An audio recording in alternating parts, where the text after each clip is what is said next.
অসাধারণ অভিনয়, unique style ও কঠোর পরিশ্রম দিয়ে শুধু বলিউডেই নয়, হলিউডেও নিজের শক্ত অবস্থান তৈরি করেছেন সাবেক বিশ্বসুন্দরী Priyanka Chopra.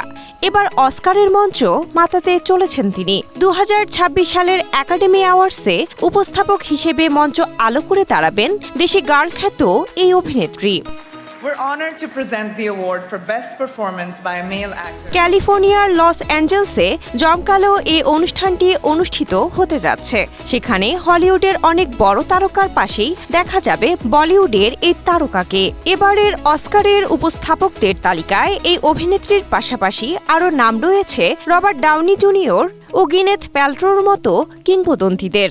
Here are the nominees for achievement in film editing. এর আগে 2016 সালে অস্কারের মঞ্চে উপস্থাপক হিসেবে দেখা গিয়েছিল প্রিয়াঙ্কাকে। তবে শুধু প্রিয়াঙ্কাই নন, 2023 সালে অস্কারের মঞ্চে উপস্থাপনা করতে দেখা গিয়েছিল আরেক বলিউড অভিনেত্রী দীপিকা পাড়ুকোনকেও। এছাড়াও প্রিয়াঙ্কা গোল্ডেন গ্লোব অ্যাওয়ার্ডস এবং প্রাইম টাইম অ্যামি অ্যাওয়ার্ডসেরও উপস্থাপনা করেছিলেন।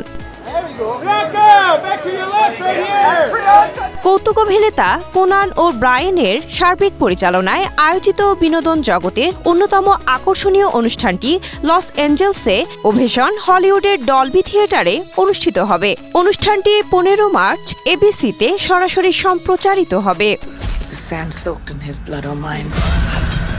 সম্প্রতি দ্য ব্লাফ সিনেমায় দেখা গেছে প্রিয়াঙ্কা চোপড়াকে, যেখানে তার সহ অভিনেতা ছিলেন দ্য বয়েজ খ্যাত curl urban.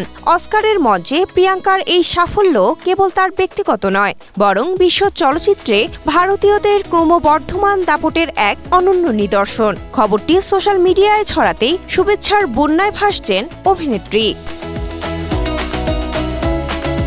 Cynthia Aktari, Asia post.